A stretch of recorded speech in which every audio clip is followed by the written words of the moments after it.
السلام علیکم ورحمۃ اللہ وبرکاتہ۔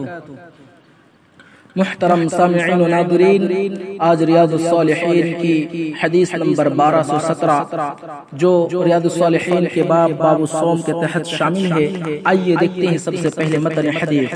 وعن سهل بن سعد رضی اللہ عنہ عن النبی صلی اللہ علیہ وسلم قال ان فی الجنة بابا يقال له الريان يدخل منه الصائمون يوم القيامة لا يدخل منه أحد غيرهم يقال أين الصائمون فيقومون لا يدخل منه أحد غيرهم فإذا دخلوا أغلق فلم يدخل منه أحد متفق عليه۔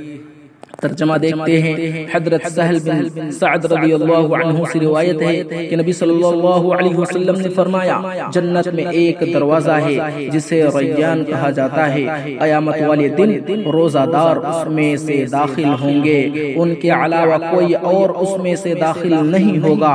کہا جائے گا روزے دار کہاں ہے؟ لہذا وہ کھڑے ہوں گے اور داخل ہو جائیں گے، اور ان کے علاوہ کوئی اور اس دروازے سے داخل نہیں ہوگا۔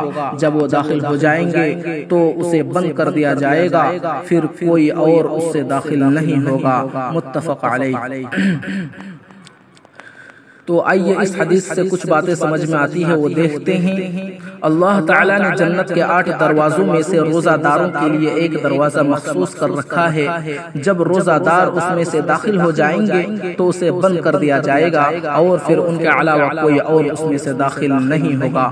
نمبر 2، جو شخص باب الریان میں سے داخل ہوگا اسے کبھی پیاس نہیں لگے گی۔ تو محترم سامعین، یہ تھی مختصر حدیث۔ اللہ سے دعا کرتے ہیں کہ الہ العالمین تو ہمیں رمضان کی کما حق و قدر کرنے کی توفیق عطا فرما، اور تمام روزے رکھنے کی توفیق عطا فرما۔ بھوک و پیاس کی شدت ہمیں کم محسوس ہو، اس قسم کا تو فیصلہ فرما، آمین الہ العالمین۔ اور باب الریان نامی دروازے سے داخل ہونا ہمیں نصیب فرما، آمین۔ وآخر دعوانا الحمد للہ رب العالمین۔ السلام علیکم ورحمۃ اللہ وبرکاتہ۔